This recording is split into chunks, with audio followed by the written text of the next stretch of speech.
ये पैनल है constant frequency control of DC series motor.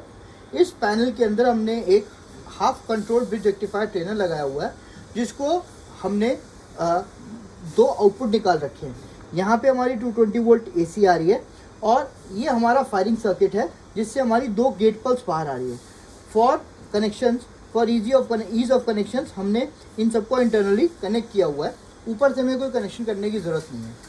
हमने इसको एज अ वेवफॉर्म छोड़ा हुआ है, so that you can see observe how the waveform is affecting with the change in the firing pulse. जो DC का output आ रहा है वो यहाँ पे आ रहा है। हमने इसके कनेक्शन कैसे किए हुए हैं, डीसीटी का जो पॉजिटिव टर्मिनल है वो यहाँ पे दिया वोल्ट मीटर का। उसके बाद जो इसका पॉजिटिव यहाँ से जो आ रहा है उसको फिर हमने दिया करंट मीटर के अंदर, और करंट मीटर का जो दूसरा एंड आ रहा है उसको हमने दिया है इस मोटर के टर्मिनल के ऊपर। मोटर है, मोटर से दो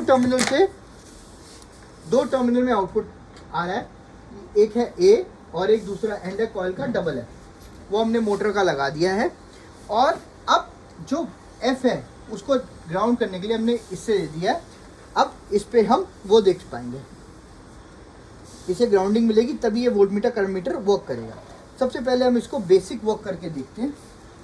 सबसे पहले हम मेक श्योर करेंगे कि 0 से स्टार्ट हो। मेंस को ऑन करेंगे। मेंस को ऑन करने के बाद हम इसको धीरे धीरे बढ़ाएंगे।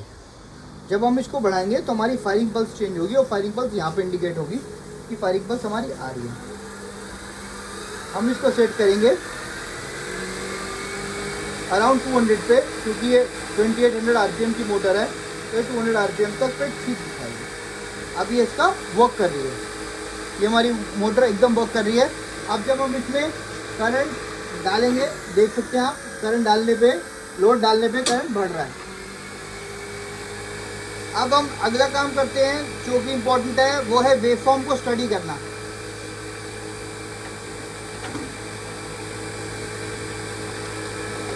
ये हमारा डीएसओ लगा हुआ है। सबसे पहले हमारी एसी इनपुट आ रही है, ये हमारी एसी इनपुट आ रही है। इस एसी इनपुट को हमने जीरो क्रॉसिंग डिटेक्टर से इसकी पल्स में जनरेट किया, ये आ गया। उसके नेक्स्ट पॉइंट जो है, इससे हमने रैम जनरेट करी है, रैम जिसमें इसकी पल्सेस दिखेंगी। ये रही पल्सेस हमारी। जो नेक्स्ट पार्ट है, इसमें हमारी जैसे जैसे हमारी फायरिंग पल्स चेंज होगी, हमारी इसकी विड्थ कम और ज़्यादा होगी। जैसा कि मैं अब आपको करके दिखाता हूँ।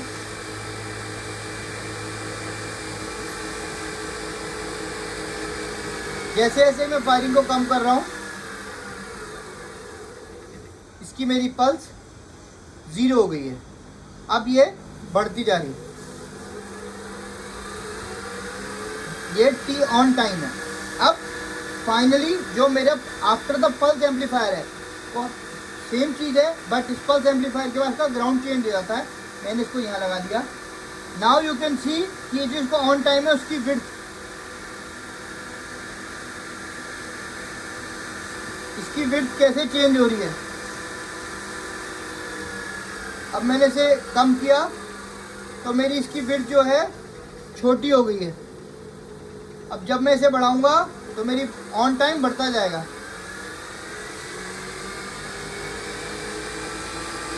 जैसा कि आप देख सकते हैं पल्सेस बढ़ गई।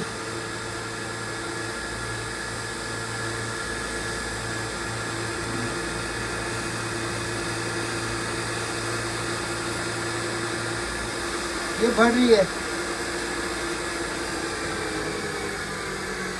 सिग्नल की फ्रीक्वेंसी चेंज नहीं हो रही है, बट जिस पल्सेस में फायरिंग हो रही है वो बढ़ती जा रही है। ये देखिए,